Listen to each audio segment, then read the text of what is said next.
நாராயணி கைநலின பஞ்ச சாயினி சாம்பவி சங்கரி சாமலை சாதினன்று வாயினி மாரணி வாராகி சுரணி மாதம் என்று ஆகி ஆதியுடையார் சரணம் நமக்கே.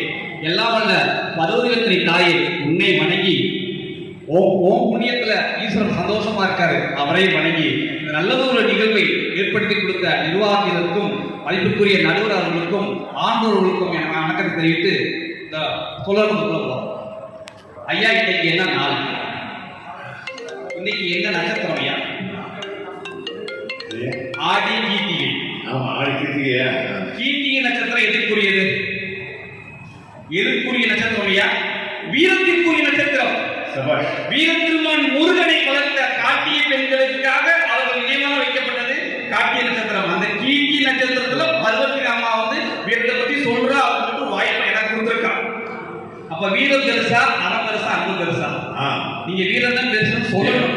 வீரம் பெருசு. ஆமா, ஏன்னா வீட்டுல வந்து ஆட்சியோட வீரம் அதிகமா இருந்தாலும் நீதிபதியா இருக்கும் போது உங்களோட வீரம் அதிகமா இருக்குன்னு நம்பிக்கையில் நான் சொல்றேன். இல்ல, நான் வீரத்தோட தெரியும்.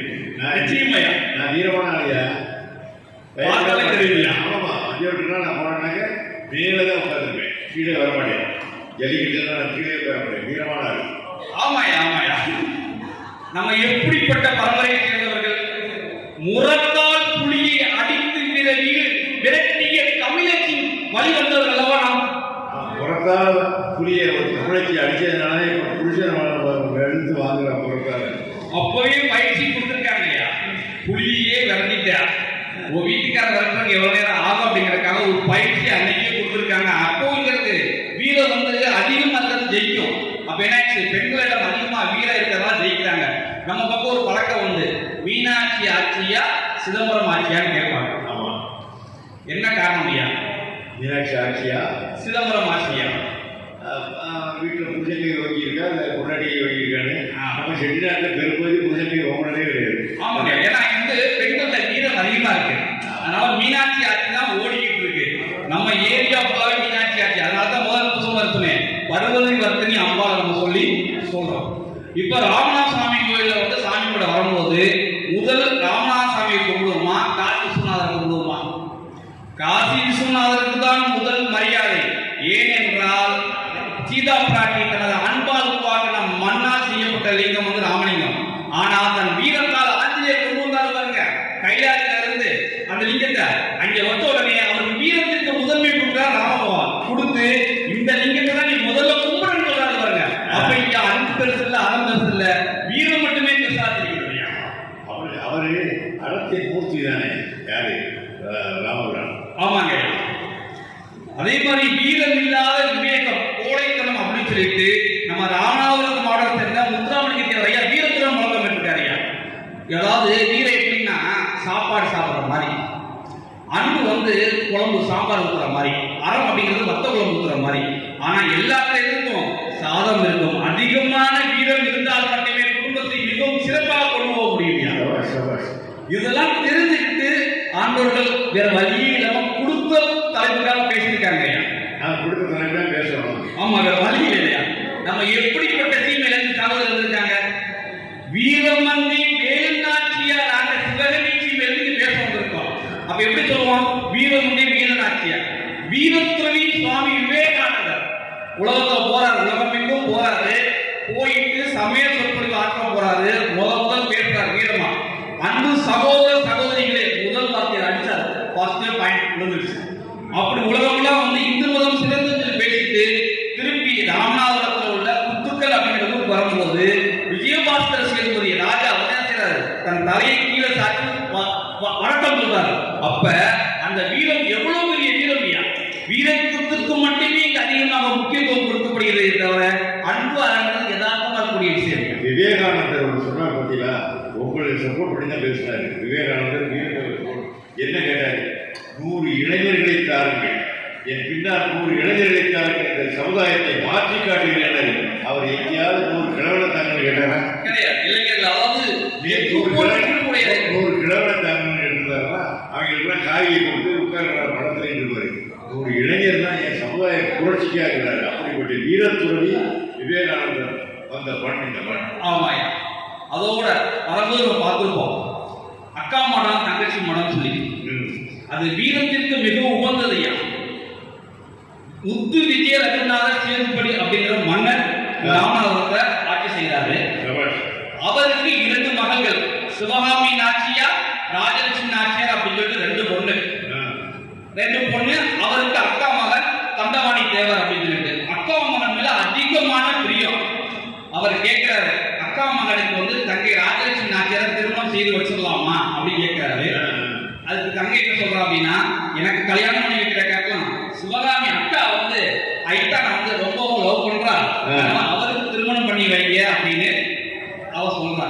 அவர் இது எதுக்குப்பா பஞ்சாயத்து, 2 பேருமே அவங்க கல்யாணம் பண்ணி வைக்கிறேன்னு சொல்லிட்டு எத்தனை அக்கா மருமகனுக்கு வந்து திருமணத்தை செய்து முடித்து வைக்கிறார். முடிச்சதோட அவருக்கு ஒரு பொறுப்பை கொடுக்கிறார். இந்த புண்ணிய பூமியான ராமேஸ்வரத்தை ஆளும் கவர்னர் பொறுப்பு உனக்கு கொடுக்குறேன். நீ என்ன செய்யணும், யாத்திரிகளை வந்து ராமநாத சாமி கூட வராங்களோ அவருக்கு தேவையான அனைத்து உதவிகளையும் செய்து கொடுக்க வேண்டும் என்ற கண்டிஷன்ல அவர் வந்து பொறுப்பை கொடுக்கிறார். இப்பதான் நம்ம வந்து ட்ரெயின் வந்திருக்கு, பஸ் பாலம் இருக்கு. அந்த காலத்துல எப்படி ராமநாத சுவாமியை தரிசனம் இருக்கணும் அப்படின்னா வடக்கு வந்தது கடல் கடந்து இங்க ராமநாத சுவாமியை தரிசிக்க வரணும். பொதுவா இந்து மத்தியில் ஒரு பழக்கம் உண்டு, காசிக்கு போனா ராமேஸ்வரம் வரணும், ராமேஸ்வரத்தில் ஆரம்பிச்சு காசிக்கு திருப்பி ராமேஸ்வரத்துக்கு வரணுங்கிறது பழக்கம்.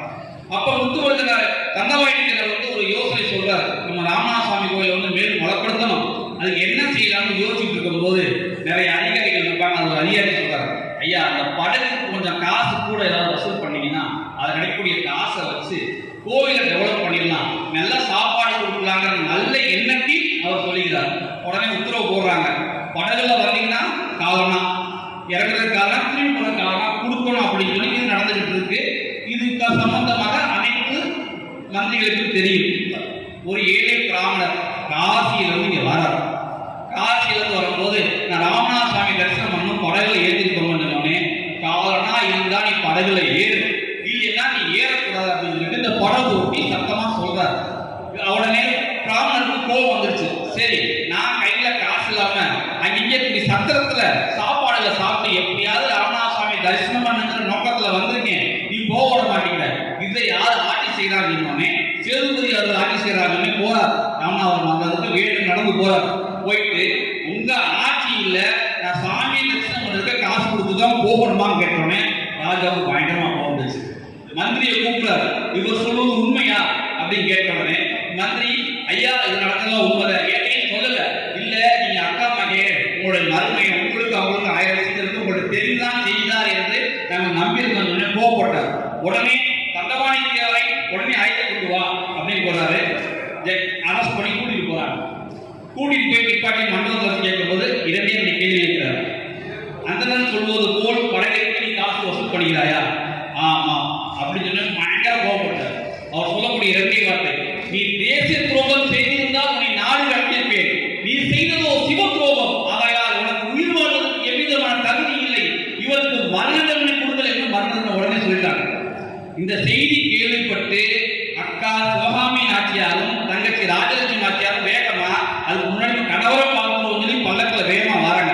அதுக்குள்ள இன்னொரு செய்தி வந்துருச்சு, உங்களது கணவரின் தலை துண்டிக்கப்பட்டதுன்னு சொன்னா உடனே அப்படியே வந்த இடத்துல அப்படியே நிப்பாட்டிட்டு திகை மூட்டி உடனே தீ குளிச்சுட்டாங்க. அந்த அக்கா இருந்த இடம் வந்து அக்கா மடம், தங்கை இருந்த இடம் தங்கச்சி மடம். இவ்வளவு வீரம் மிகுந்த ராமேஸ்வரத்துல அன்பு அறம் இருந்தாலும் அங்கே வீரம் மட்டுமே பேசப்படுகிறது. அப்படிப்பட்ட இடத்துல வீரத்தை பத்தி பேசாம எதை பத்தி பேசலாம் பாருங்க. ஒரு நல்ல விஷயத்துக்கு விலங்குகள் கூட மனிதர்கள் உதவி செய்யும். அதான் ஆஞ்சநேயர் நீதிபதியா நம்ம நாட்டில் வீரம் சொன்னாலே அடிப்படை சட்டையிலே நினைக்கிறேன். அப்படி கிடையாது, பெரிய வீரரப்பா. அப்ப ஒரு அடி பிரதானம் பண்ணுவாருப்பா அப்படின்னு வீரம் என்பது ஒரு அறம் என்பதை மறந்து விட்டாரு. நிச்சயமாக நம்ம ஏபிஜே அப்துல் கலாம் யாரும் எல்லாருக்கும் தெரியும். விஞ்ஞானியா இருந்த வரைக்கும் யாருக்கும் தெரியல. இன்னைக்கு 1998 போக்ரான் அணுகுண்டு போட்டு இந்தியா வல்லரசு நாடு அப்படி அனௌன்ஸ் பண்ண பார்த்தது, இந்தியா வீரமான நாடு வெளியே தெரிஞ்சப்பட்டது. அப்துல் கலாம் ஐயாவுக்கு கிடைத்த மதிப்பு மரியாதை எல்லாருக்கும் தெரியும். அப்ப அந்த இடத்தில் அவர் அறிவாளி, அறம் சார்ந்தவர். ஆனால் அவர் வீரத்திற்கான மதிப்பு கொடுத்து கடைசியான ஜனாதிபதி வரைக்கும் உட்கார வச்சிருக்க அப்படின்னா அவருக்கான வீரத்திற்கான மதிப்பு.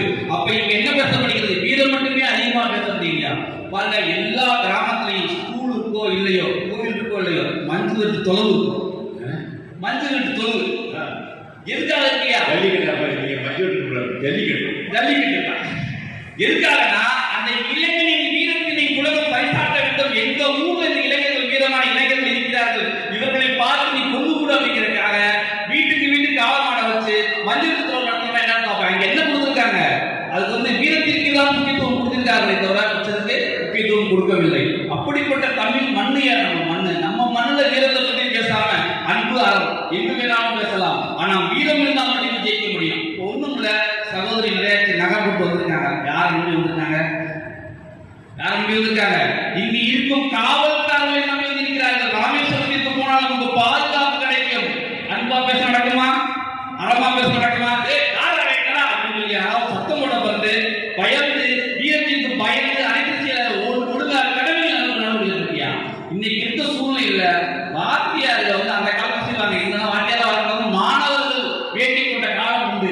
ஆனா என்ன செய்யறாங்க, அந்த பையன் தான் பிரச்சனை, இந்த பையன் வரலாம் அந்த பையன் வரலாம். ஒவ்வொரு மாணவர்கள் டீச்சரும் வேண்டிக்கிற மாதிரி மாறி போச்சு. வீரம் மாறி போச்சு. மாணவர்கள் அதிகமா சேர்க்கப்பட்ட வீரம் செய்யக்கூடிய மாணவர்கள் வந்து செய்யறாங்க, ஒதுங்கி பயந்து போற அளவுக்கு வீரம் வந்து போய்கொண்டிருக்கிறது. ஆனால் நல்ல வீரம் மட்டுமே இன்றைக்கும் ஜெயிக்கப்படும். நல்ல வீரத்துக்கு பயன்படுத்தப்படாத வீரம் வந்து கீழே தான் விடுவாங்க. மகாபாரதத்துல கிருஷ்ணர் 5 மாடல் 5 பேர் இருக்காங்க. 5 பேரும் வீரர்கள் தான். ஆனா யாரை செலக்ட் பண்ணார்? அவரு மிக சிறந்த வில்லாளியான அர்ஜுனனை தான் நன்னா செலக்ட் பண்ணார். ஏன்னா அவன்கிட்ட வீரம் சிறப்பாக இருக்கிறது என்பதற்காக அர்ஜுனன் செலக்ட் பண்ணாங்க. கடவுளுடைய யாரும் செலக்ட் பண்ணது நல்ல வீரமான ஆண்மகனை பார்த்து மட்டுமே கடவுளை செலக்ட் பண்ற அளவுக்கு வந்து இருக்கு அப்படிங்கிறத வந்து ஆணித்தரமா கூட சொல்கிறேன். அதோட சாணக்கியன் மிக சிறந்த அறிவாளி, ரொம்ப அறிவாளி. அவரை வந்து ஒரு இடத்துல என்ன பண்ணிட்டாங்க, அசிங்கப்படுத்தி அவமானப்படுத்தி நீ எனக்கு லாயக்கு இல்லை, உனக்கு வேடம் தெரியாது அப்படின்னு உடனே அவரால் ஜெயிக்க முடியவில்லை. வீரமிக்க சந்திரகுப்தனை உருவாக்கி அவருடைய வீரத்தை பயன்படுத்தி உலகம் மீண்டும் சந்திரகுப்தன் ஆட்சி நடைபெறும் சொல்லி ஜெயிச்சார் பாருங்கயா. அந்த வீரம் தெரியா? நம்ம எப்படிப்பட்ட பரம்பரையா? குழந்தைகள் பிறந்தாலும் மண்ணுக்கு, இறந்து பிறந்தாலும் மண்ணுக்கு குறைக்க மாட்டார்கள். நெஞ்சில் வாழை நெஞ்சில் லேசாக கட்டி கீறி வீரமாக வீர திருமகண்டா அப்படின்னு பொறுக்கக்கூடிய நாட்டில் வாழ்ந்துட்டு இருப்பான். அப்ப வீரம் பெருசா, அறம் பெருசா, அன்பு பெருசா? ஆமா, வீரம் தாயா பெருசு. பாத்தீங்கன்னா அமைதியான மனசுக்கு ஆ ஊ இன்னு வார்த்தை சொல்லுவாங்க. ஓம்னு சொன்னா மனசு அமைதியா இருக்குன்னு வார்த்தை சொல்லுவாங்க. அதை காட்ட ஒரு வார்த்தை இருக்கு. அந்த ஒரு சொல்லு சப்தம் நாடியே ஒழிஞ்சிருவியா. அது என்ன சொல்லலாம்? ஏங்க அந்த வீட்டுக்காரமா ஏங்கன்னு வார்த்தை சொல்லுன்னு வச்சுங்களேன், எவ்வளவு பெரிய ஆளா இருந்தாலும் சரி அந்த வீரத்துக்கு கட்டுப்பட்டு ஒண்ணு என்னமா சொல்லுமான்னு கேட்கக்கூடிய அளவில் நம்ம எல்லாமே இருக்கோம். அப்ப அந்த இடத்தில் பெண்ணின் வீரம் அதிகமா இருக்கிறது. ஆக மொத்தம் வீரம் தான் இருக்கு, அடிமைத்தனம் இல்ல, வீரம் அதிகமா இருக்கிறது. எதற்காக சொல்றாங்கன்னா, தன் கணவர் சில விஷயங்களை தவறு செய்து விடுவார் என்பதை தட்டி கேட்பதற்காக ஏங்க அப்படிங்கிற ஒரு சொல்ல அனுப்பி வைக்கிறாங்க பாருங்க. அந்த இடத்துல நமது தாய்க்குளத்தின் வீரம் வந்து பெருமையா இருக்குதுங்க. இதோட வந்து பாத்தீங்கன்னா நம்ம எல்லா சாமிகளையும் பாத்தீங்கன்னா எடுத்துக்கிற விநாயகர் வந்து ஏதாவது ஒரு ஆயுதம், சிவபெருமான்கிட்ட சூழாயுதம், முருகன்கிட்ட வேறு, சக்தி கிட்ட கத்தி இருக்கும், காளி கிட்ட எல்லா விதமான, கருப்பா சாமிகிட்ட அருவா இருக்கும். அனைத்து தெய்வங்களும் ஏன் ஆயுதம் வைத்திருக்கிறது?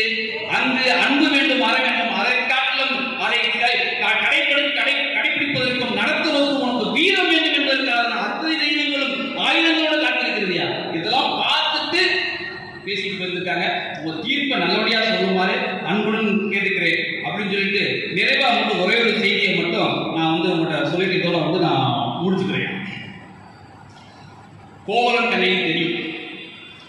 கோவலன் மீது அறிவுத்தரமான பாசம் வைத்த மனைவி அன்பா இருந்தான், அறமா சொல்லி பார்த்தான், கேட்டு வந்தார். ஆனா அவன் தன்